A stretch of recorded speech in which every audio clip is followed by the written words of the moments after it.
Mm-hmm. Mm-hmm. Mm-hmm. Let's go. I wake up to a little bit of drool on my pillow, feel like it's...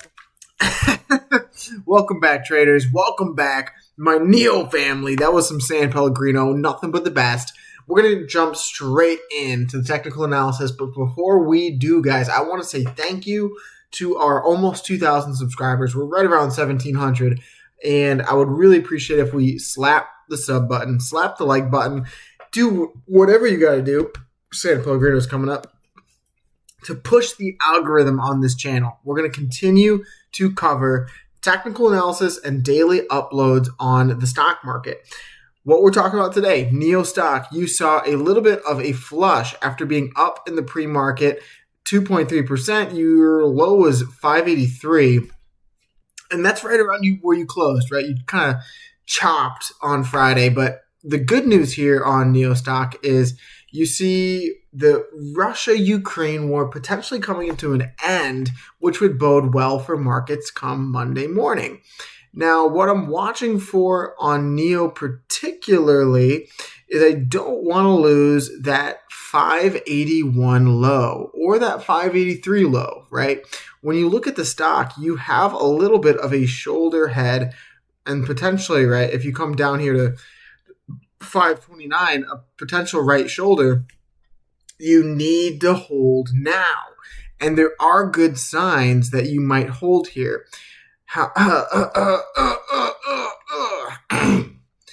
The volume profile, right? You've seen 1, 2, 3, 4, 5, 6 days of lowering volume. Practically the whole last week was just a big fat nothing burger.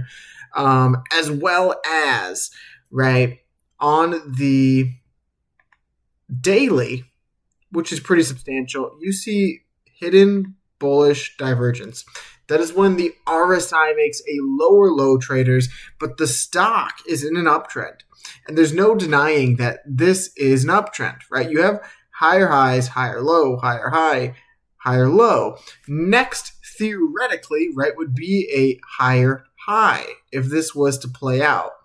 And if that higher high were to come in here, you would see a pretty monumental run up here, upwards of $7.71, $8, or wherever it takes you, right? I think the consolidation into the trend line, seeing a nice, not just a tap of this trend line, but also a retest of this previous resistance, now flipped as new support in a bullish hammer candle, guys. That does look nice. And I'm not denying the fact that this could be a head and shoulders. It totally could be. But where you currently are, right, in this current upload, you are currently bullish. If tomorrow, or excuse me, Monday, right, markets open up bloody and you lose 583 and you really start to come down here to 560, test to 560 will be crucial. That's going to tell the story, right? But the story right now still remains bullish, and that's what we're going with. We talked about the volume profile being bullish, right? Descending volume in this pullback, as well as the bullish hidden divergence on the daily time frame. What we didn't talk about on NIO was the slightly bearish side of it. On the weekly time frame, you have a bearish spinning top candle, which is just a continuation candle, right? Typically when you see these, whether bullish or bearish, it's just saying continuation of the current trend.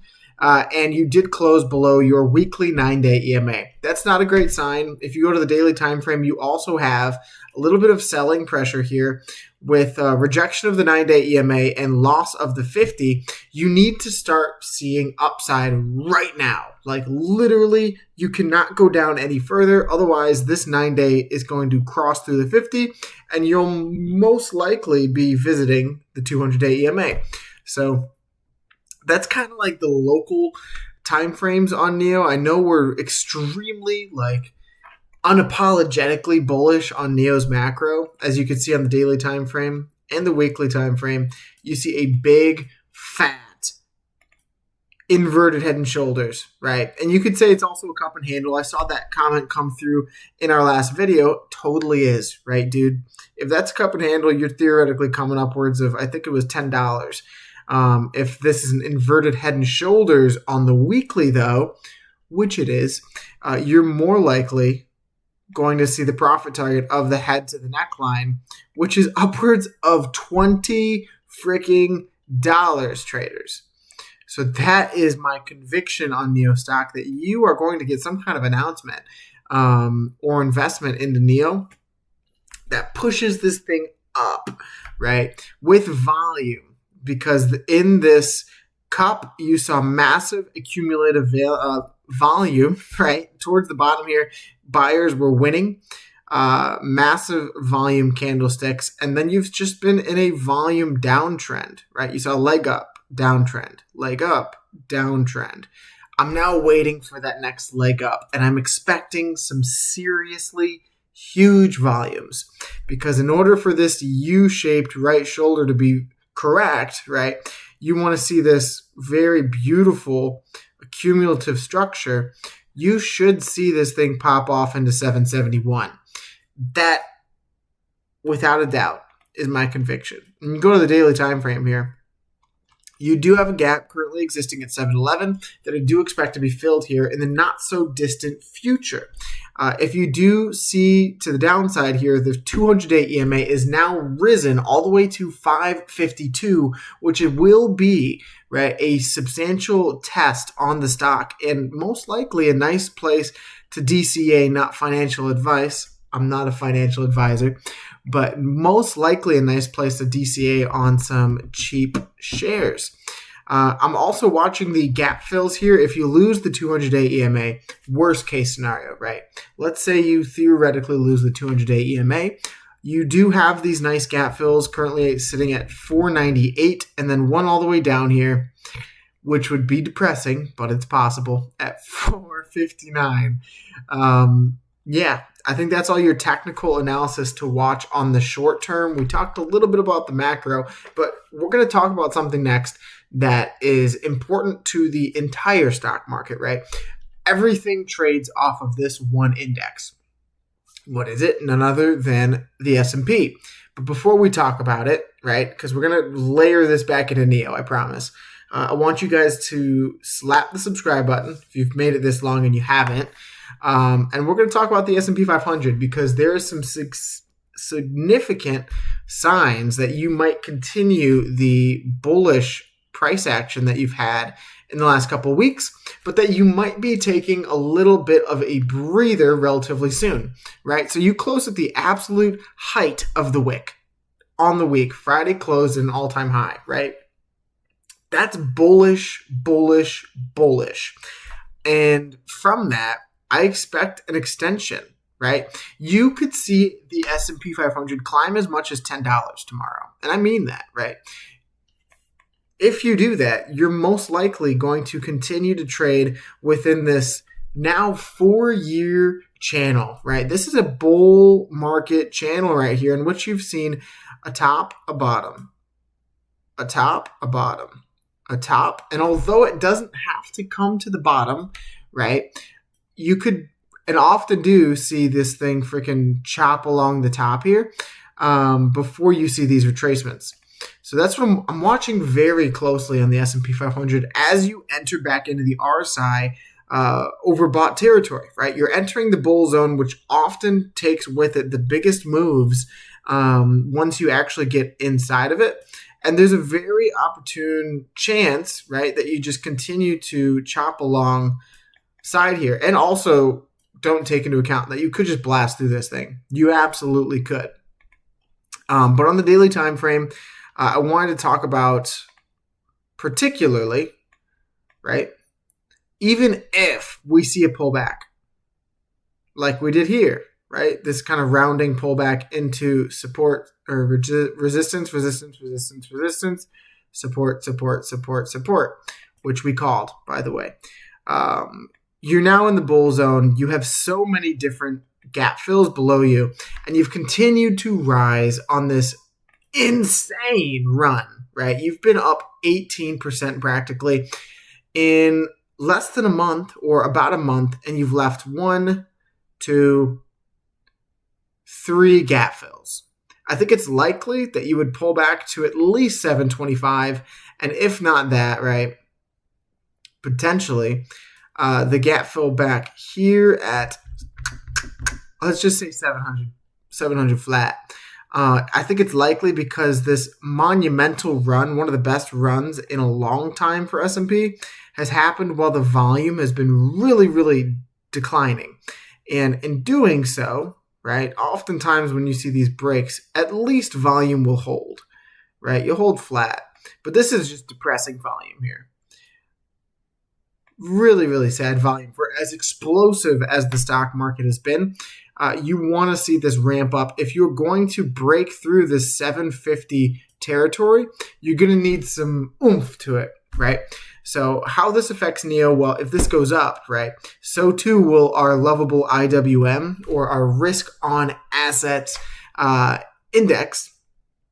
And if IWM breaks out of this flag formation, right, or this descending channel formation, it's likely that you go to make another all-time high at 300. Now that, traders, has been our thesis since day one. And I'm sure everyone who's been along for the ride remembers that, right? Let's see, the monthly time frame.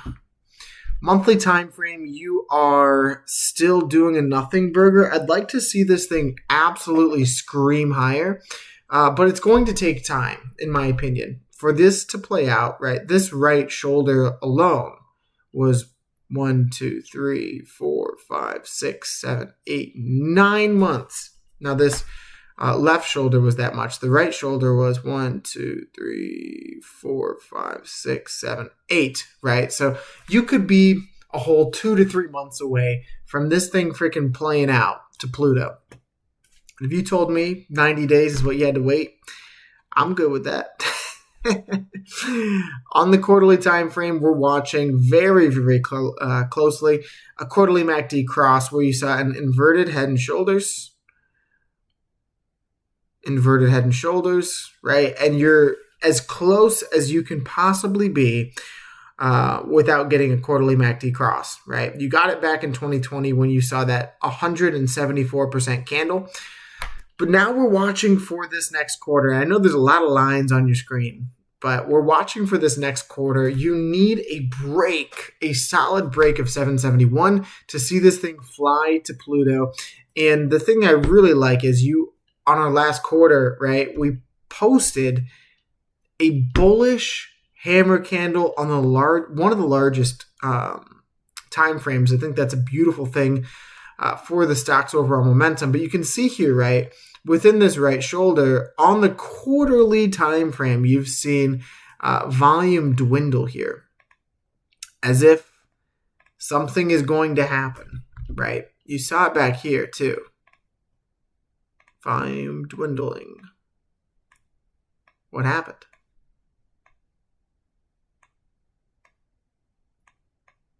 You got a big, big move, right? Volume dwindled, and you saw a bearish engulfing, and then you slid. Seeing the same thing happen now. Volume is capitulating.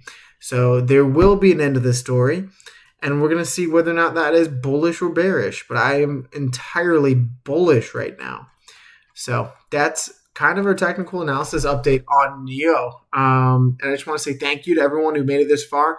Thank you to everyone actively supporting the channel. The NIO investing community has been one of the best communities in the entire stock market right now. And I truthfully cannot say without a shadow of a doubt, thank you, right? You guys have helped propel this channel. And I want to just say something really quick that we all know, rain or shine, I'm going to be here for you guys. But the contributions of people like JCKPA, Kyle Jones, right? Those go so much further than just a comment or a donation, right? So continue doing what you guys are doing. I love and appreciate you all. God bless you and your families. And remember, traders, the best is yet to come. Peace.